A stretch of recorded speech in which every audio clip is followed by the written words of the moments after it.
MSF ചരിത്ര വിജയം നേടിയിരിക്കുന്നത് മാത്രമല്ല സംഘർഷത്തിൽ ഏകപക്ഷീയമായാണ് പോലീസ് ഇടപെട്ടതെന്ന ഒരു ആക്ഷേപം കൂടിയുണ്ട്.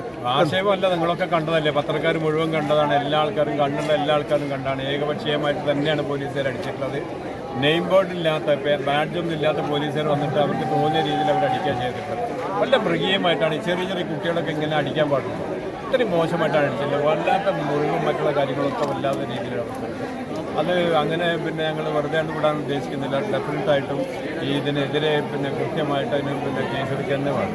അല്ല, ഞാനൊരു കാര്യം ചോദിക്കട്ടെ. അതായത് ഇങ്ങനെ സ്കൂളുകൾ കോളേജുകളൊക്കെ MSF വിജയിക്കുന്നു, UDSF വിജയിക്കുന്നു.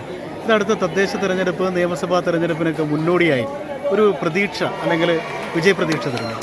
ഒരു സംശയമില്ലല്ലോ. നമുക്കൊക്കെ അറിയാവുന്ന പോലെ നമ്മുടെ ഇന്നത്തെ ഈ നാട്ടിലെ ഇന്നത്തെ കേരളത്തിൽ ഇന്ന് ഭരിച്ചുകൊണ്ടിരിക്കുന്ന എല്ലാ ആൾക്കാരെയും വളരെ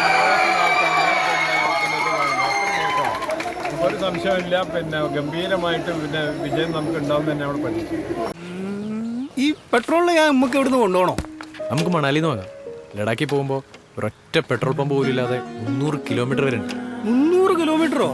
ഈ ഒന്ന് ആലോചിച്ച് നോക്കിയേ, ചുറ്റിനും മല, അതിന്റെ നടുവിലൂടെ നോക്കിയാ നോട്ടം കിട്ടാത്ത റോഡ്, അതിലൂടെ നമ്മള് രണ്ടാളും ബുള്ളറ്റിൽ പോകുന്നത്. ഈ ഒന്ന് ഓർത്ത് നോക്കിയാടാ. എടാ ബസ്സിലേക്കിട്ട ആക്സിഡന്റ് ഒന്ന് കൊടുത്താ.